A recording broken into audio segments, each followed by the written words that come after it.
He took a shot. He thought Julio Jones. He had Matt Ryan. He thought Julio Jones might actually be a little bit better than him. In the coming years because Megatron's been the best in the past, but maybe he thought that the player was best in the future. Mm-hmm. So it wasn't a bad trade looking back, but he took a shot and you got to make sure that you're in a league to win. You're not trying to play safe. I think that's what a lot of people do is they play too safe. And that's one thing I did last year. it's like if you go to a casino and you're trying to not lose your money. You have to be going in there not caring about your money and trying to make money. You can't be too conservative. But you don't want to be overzealous. You don't want to be like a Kevin in our league. Yes. Where Kevin, he's the person that lives for the trade. He'll be on the shitter and thinking about trades. And he won't get off the shitter unless if he makes that one trade. Yes. That's Kevin in a hole. And so don't be that. Don't be that. Yes, it could work, but a lot of times, most of the times, you just fuck yourself. Okay, so moving on. A guy I know pretty well, Antonio Brown. He was underrated last year, and he really had a great year. I'm a little worried about him because he lost Emmanuel Sanders on the outside. So, in Ben Roethlisberger, he's an okay quarterback, but I'm a little worried about him because he seems like his play has been declining the last couple of years. Mm-hmm. And also, didn't you trade him away? Yeah, I traded him away. Yeah, I if one of my other keepers went down, I would probably keep Antonio Brown. He does return yardage as well. He's could potentially be an elite wide receiver, but the thing that I think really is keeping him back is he's not a very big guy, and he's not like that Calvin Johnson, AJ Green guy who can just outmuscle like two DBs to get the ball. He's really a guy who relies on speed and getting space. Yeah, and also he has Ben Roethlisberger as his quarterback, and the good thing about Ben Roethlisberger, he's just gonna pass it. He's not gonna try to run it. He's just going to try to beat you with old-fashioned football. Sure. All right, Jordy Nelson was kept. And good pick. He was injured a little bit last year. His quarterback was injured. And I think because of that, he kind of was declined a little bit. I don't love him as much in PPR as most people because he doesn't get a whole lot of reception. He's more of like a deep ball guy. Mm-hmm. And also, with having Aaron Rodgers on there with all of his weapons that he has, it devalues a person like Jordy Nelson, who is their best wide receiver, but with all those weapons in there, is he going to get all the balls that he could? Mm-hmm. And so, yes, he is going to get his touchdowns with Aaron Rodgers. I just don't know if he's number 1 or 2 worthy. Maybe number 3. I would say 3rd round pick would be a good part for him. Sure. Yeah, he could be number 1, but he's not like a lock for me. So, Alshon Jeffrey, he's a guy who came in and was undervalued last year, and he had a great year. He's a guy who makes some pretty spectacular catches. Oh, yeah. Oh, and he's long, too. I mean, he could just jump over guys and just do madness with his hands. I love his hands. I'm just feeding these two, aren't you? Yes, you are. That's one thing about him. He always catches on to that's what she said jokes. Yep. So I just love his hands. I love his size. I think that's what she said. And I think it would be best for me for right now just to say that's what she said about Alshon Jeffrey. Yes. Okay. So the only other wide receiver that was kept is Michael Crabtree. We kind of got onto this with Colin Kaepernick. Crabtree was injured last year. He could be, a top 10 guy, but we'll see. As Niner fans, I'm cautiously optimistic on that. Especially with how the offense has been doing in the preseason. Yes, I know it's just the preseason, but oh my God, has the offense for the 49ers been terrible. Mm-hmm. Yeah, so there's obviously a bunch of other wide receivers. Yeah, but I think those are the ones that... Yeah, so we'll pass on those for now. Moving on to tight ends. Tight ends, so we only have one tight end, but we can also play tight end at flex. So, number 1 at tight end, obviously, no surprise, is Jimmy Graham. Now, Jimmy Graham, that's my guy. I remember when I picked him up last year, and I got him in the 4th round. Yes. Oh my God, that was like the best pick I could have ever done. You blew load in your pants and I did. You had to go change after Because before I got to pick not Jordy Nelson, but Jimmy Graham, we had to take a break because we were doing a live draft. And so for about half an hour, I had to sit on this pick. And I wanted to do this pick so bad. I know. And people would come up to me like, dude, hey, what's your pick? You know, just let me know. Were you the first pick? Yes, I was the first pick. Why'd you tell everyone? Because my load was already blown. I was too excited. Yeah. David has a fat head on his wall featuring Jimmy Graham. Yes. So. And the funny thing is that the guy to my left, who does he have on his team that he kept this year? Drew Brees. And I look at him and I say, Jimmy Graham needs his Drew Brees. So please trade him to me. No. And no, he won't do it. I can see it. But you can't give me the value in return for what Drew Brees means. I don't care. And then you give me this sob story about how Jimmy Graham grew up in his life of not having a family, and you want to deny him his dad. That's my fishing line. We're going off topic, Dave.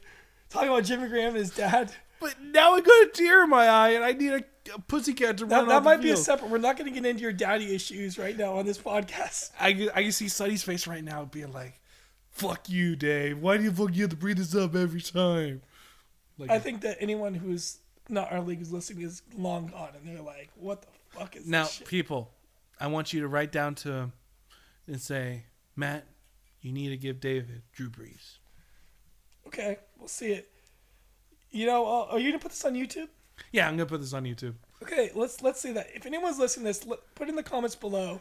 Should I trade David, Jimmy Graham? Not Jimmy Graham, but Drew Brees. Yeah, you know, I will trade him if I get the right price. I will trade him. I even offered you my first round pick. Well, I already have a higher first round pick than you. I don't care. Yeah. Anyways, Jimmy Graham, you got to keep him. I don't think he's gonna be as good as he was last year, but I wouldn't reach for him. I'd say let someone else grab him. Tight end, you have Jimmy Graham and you have Rob Gronkowski. We'll get him to it in a second. After that, everyone's kind of on the same level. Mm-hmm. Yeah, like you have Cameron that's just... He has a potential, but I just don't think he has a quarterback there. And also with Gronk. Now, Gronk, he has had those leg issues. It's back issues. His whole body is an issue. And, like, I was really shocked that the person who had him didn't actually keep him because I really thought...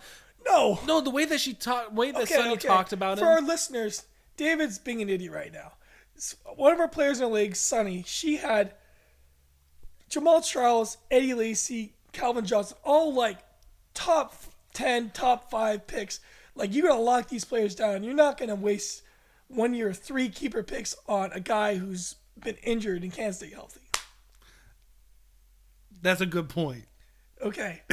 So he's a guy that, you know, if you want to be safe, don't take him. But if you want to potentially get like a Jimmy Graham type player, you know, cheap, you know, you might want to take a flyer on him. It's just the big question mark is he going to stay healthy? If he stays healthy, you're a genius. Yeah. If he gets injured, you're an idiot.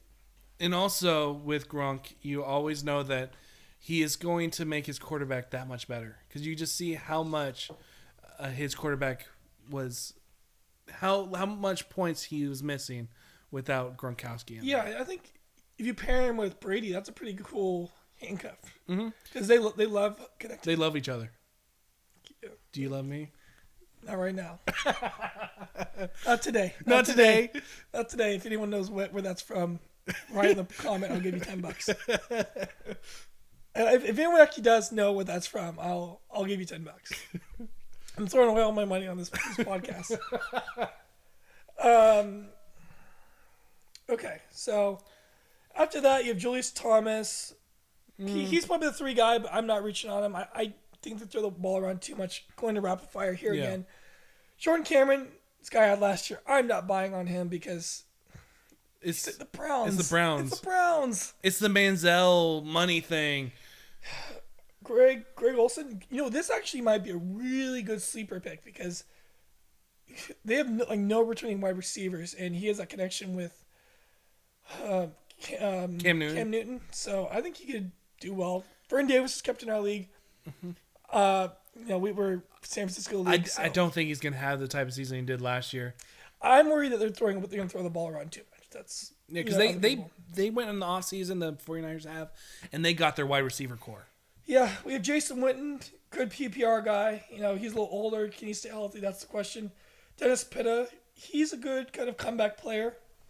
He and Joe Flacco are pretty buddy. Apparently, Dennis Pitta was Joe Flacco's best man at his wedding, so it tells you how close they are. Jordan Reed, I think he's with Washington.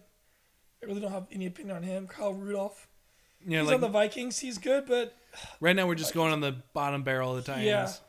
So really scraping the bottom of the barrel. Guys that I've always been fond of is Heath Miller.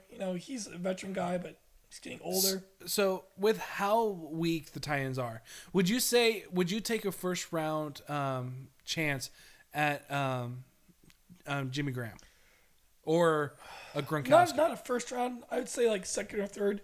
Because the thing is, especially if you're like an 8-man league, if you have Jimmy Graham and he stays healthy, you have instantly like a 10-point advantage on any other tight end in the league. Mm-hmm. So I think that he's worth it. It's all just like, where do you find value? Yeah, because if we did not have a keepers, my first pick would be Jimmy Graham. Not just because I had him last year, but because he's a points juggernaut. He's getting those touchdowns week in and week out. And I think that they're not going to stop this year. I think they're just going to keep on rolling.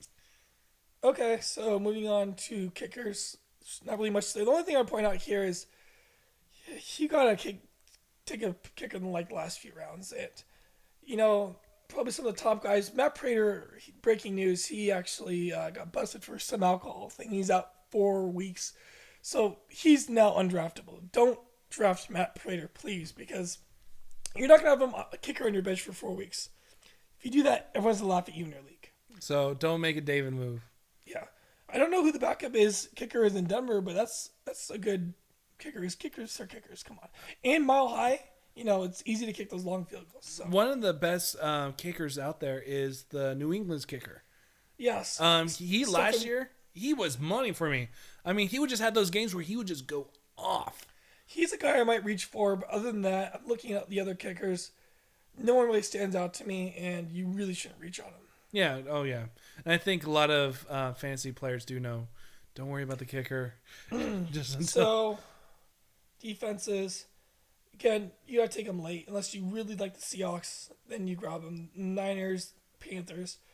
Other than that, those are the only ones I reach for. Yeah. And because the one great thing about defenses, there's always that one team that's not drafted that proves itself to be an elite defense, like with the Chiefs last year. Sure. You just grab a team. I would think the way I would approach it is pick a defense that's a good week 1 matchup. If they're playing like the Browns, that's a great team, regardless of who they are. It's probably a good team to have, especially because they're probably not going to have Josh Gordon. Yeah, because I remember last year I reached for the Chicago Bears defense. Oh, what a bad choice. Yeah. So don't reach, people. Don't reach. Unless it's a reach around. Oh, God. Yes, it went there. So I say the foul language and you say the foul jokes. Yeah. The kids don't know what that means. But they have Google now. They'll go Google it. So here's the thing that I don't really know how to comment on this is to round it out, we have the independent defensive player. I don't know the exact points in front of me, but it's something like I don't know how to really value it. I'm probably gonna do a little research before the draft and pick a handful of guys I like and maybe reach on them a little bit, because I think that if you can hit on a guy who can be a stud in the independent defensive player, you can really have an advantage over someone else, and that can win you some matchups. With our league and our people that are playing, this is our first year with the defense or with a defensive player. I really do think that our people are going to reach for those players because they're not going to know how to really value them. Maybe I'm not giving. I don't know. I think I don't know what to expect with these people. Yeah. I think that they could reach. They could wait till the very end of the draft. Yeah, because that's one thing I'm gonna really need to study up on is that defense. Unless if you just go to pick up J.J. Watt and just be like, oh, yeah, there's my defense guy. Don't have to worry. Yeah, that might be the safe way. Is you just look at the rankings and you pick a guy who's high in the rankings, and then you'll be good. Yep, and I'm really excited for this season. I mean, I'm not. I like my keepers, but I definitely could see them being better. Sure. Like what's your most what's the thing you're most looking forward to this fantasy? Like